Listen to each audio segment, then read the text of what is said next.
میں ایک اور بات پیران پیر، کیونکہ یہ وہ شخصیت ہے جس بیچارے کو شیخ عبد القادر جیلانی رحمۃ اللہ علیہ کو کاٹ کا الو بنا کر لوگ اپنی اپنی جھولیاں بھر رہے ہیں۔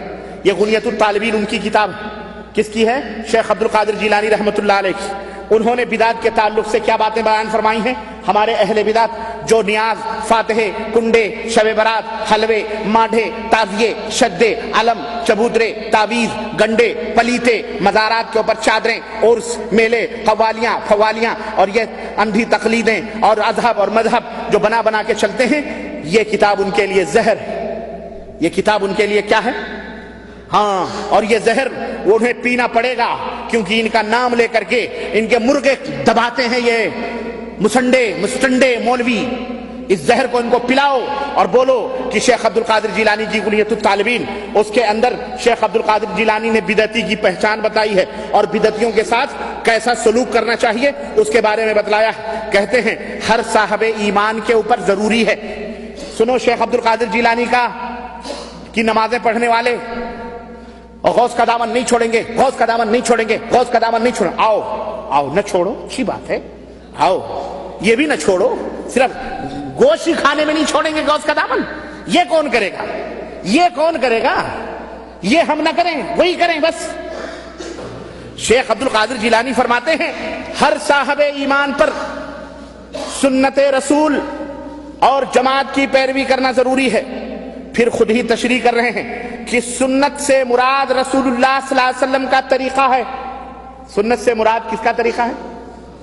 اور جماعت کی پیروی سے مراد خلفائے اربعہ ابو بکر، عمر، عثمان، علی رضوان اللہ علیہم اجمعین کا طریقہ ہے، جو ان کے زمانے میں متفق علیہ فیصلہ ہے، اس کے اوپر عمل کرو۔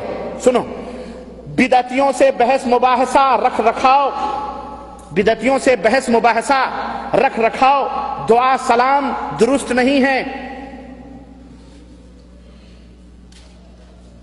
بتاؤ، پختہ قبریں نبی کے زمانے میں تھیں؟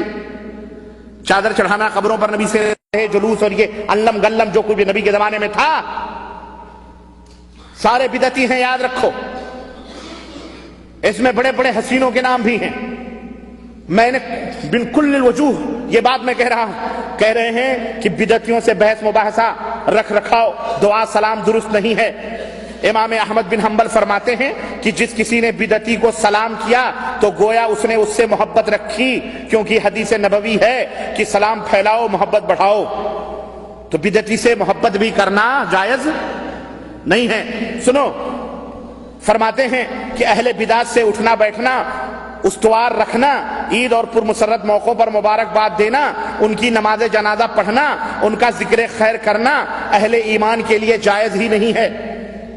ان کے نماز جنازے میں بھی شریک مت ہو، ان سے سلام بھی مت کرو، ان سے اٹھنا بیٹھنا بھی نہ رکھو۔ بہت لوگ پوچھتے ہیں کہ ربانی صاحب یہ بتلائیے فلانی جماعت میں جانا کیسا، آخر وہ بھی دین کا کام کرتے ہیں۔ اللہ کے بندو، جب جانتے ہو بدعتی ہیں تو ان کے ساتھ تم کو کس نے کہا بیٹھنے کے لیے؟ کس نے کہا اس جماعت میں شریک ہونے کے لیے؟ حرام ہے ایسی جماعتوں میں شریک ہونا جہاں شرک اور بدعت کے دروس اور تعلیمات ہوتے ہیں جو خود بدعت ہے۔ شیخ عبد القادر جیلانی فرماتے ہیں کہ اہل ایمان کے لیے جائز نہیں ہے، بلکہ اللہ کی خاطر بدعتیوں سے نفرت اور بغض اور عداوت رکھنی چاہیے، اور یہ عقیدہ ہونا چاہیے کہ بدعتیوں کا مذہب باطل ہے۔ اس سارے کردار میں اجر عظیم اور ثواب کثیر کی نیت ہونی چاہیے۔ حدیث نبوی ہے کہ جو شخص کسی بدعتی کو اللہ کی خاطر اپنا دشمن سمجھے، اللہ اس کا دل امن و امان سے بھر دے گا۔ جو کسی بدعتی کو نفرت سے ڈانٹے تو اللہ قیامت کے دن اسے امن و سلامتی عطا فرمائے گا۔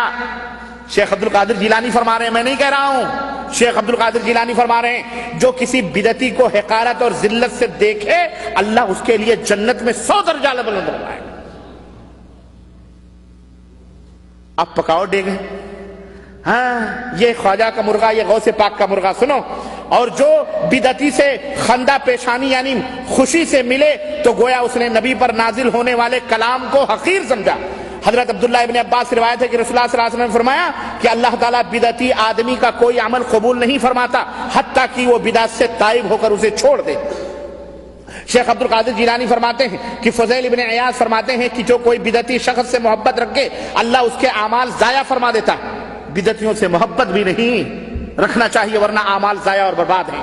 اس کے دل سے نور ایمان نکال دیتے ہیں. اگر اللہ کے علم میں کوئی ایسا بندہ ہو جو بدعتی سے بغض و عداوت رکھتا ہو تو مجھے امید ہے کہ اللہ تعالیٰ اس کے قیامت میں سارے گناہ معاف فرما دے. اللہ اکبر. سنو، اگرچہ اس کے عمل تھوڑے ہی کیوں نہ ہوں، اور اگر راستے میں بدعتی کو دیکھو تو راستہ بدل لو، وہ راستہ ہی چھوڑ دو جہاں سے بدعتی گزرتا. پتہ نہیں کب قہر اللہ کا ٹوٹ پڑے اس کے اوپر، اور تم ساتھ ساتھ چلنے کی بات کرتے ہو. عجیب حال ہے، تم ساتھ ساتھ پھرنے کی بات کرتے ہو. شیخ عبد القادر جیلانی فرماتے ہیں کہ وہ راستہ ہی بدل لو. اگر کوئی شخص بدعتی کے جنازے کے ساتھ گیا تو واپسی تک اللہ کے غضب اور عتاب اور لعنت کا نشانہ رہتا ہے. کسی بدعتی کے جنازے میں بھی سنو، نبی نے بدعتی پر لعنت فرمائی اور کہا جس نے بدعت ایجاد کی یا کسی بدعتی کو پناہ دی اپنے گھر میں، اس پر اللہ کی، فرشتوں کی اور تمام لوگوں کی لعنت ہو، اور اللہ اس کے فرض اور نوافل کو رد فرما دیتا، قبول ہی نہیں فرماتا. یہ کون کہتا ہے؟ یہ کس کی بات ہے؟ یہ بولو. شیخ عبد القادر جیلانی رحمت اللہ علیہ، پیران پیر، مہا پیر. سنو، کہتے ہیں اہل بدعت کی علامت کیا ہے، اہل بدعت کی نشانی کیا ہے؟ کہتے ہیں یاد رکھو، اہل بدعت کی کچھ نشانیاں اور علامات ہیں جن سے وہ پہچان لیے جاتے ہیں. مثلا اہل بدعت اہل الحدیث پر طعن و تشنیع کرتے ہیں، یعنی انہیں گالی گلوچ بکتے ہیں. زنادقہ اہل حدیث کو جھوٹا کہہ کر احادیث کو باطل کرنا چاہتے ہیں. قدریہ اہل حدیث کو جبریہ کہنے کی کوشش کریں گے. جہمیہ اہل حدیث کو مشبہہ کہیں گے. یہ رافضی شیعہ اہل حدیث کو ناسبی سے پکارتے ہیں. یہ لوگ اہل حدیث کو یہ القاب اس لیے دیتے ہیں کہ انہیں حدیث پر عمل کرنے والوں سے نفرت اور عداوت ہے، حالانکہ اہل سنت کا لقب صرف اور صرف اہل حدیث. یہ کون کہہ رہا ہے؟ بولو یہ بھی وہابی تھے. بولو یہ بھی کون تھے؟ اگر یہ وہابی تھے تو ہمیں ان دیگ والوں کو پیر بھی ملا تو وہابیوں کا ملا، ان کے اپنے گھر سے پیر بھی نہ ملا، ہے کہ نہیں؟ بولو. کوئی بات نہیں، ہم تو ان کو نہیں پوجتے. تم یا غوث المدد کے نعرے لگاتے رہو، ہمارا ہی پٹھا، لیکن وہ ہم جانتے ہیں کہ اپنی قبر میں سو رہا ہے، وہ تمہاری مدد کے لیے. شیطان اس کی شکل میں ضرور انڈیا، پاکستان، بنگلہ دیش آ کے مدد کرتا ہے، لیکن شیخ عبد القادر جیلانی نہیں آتے.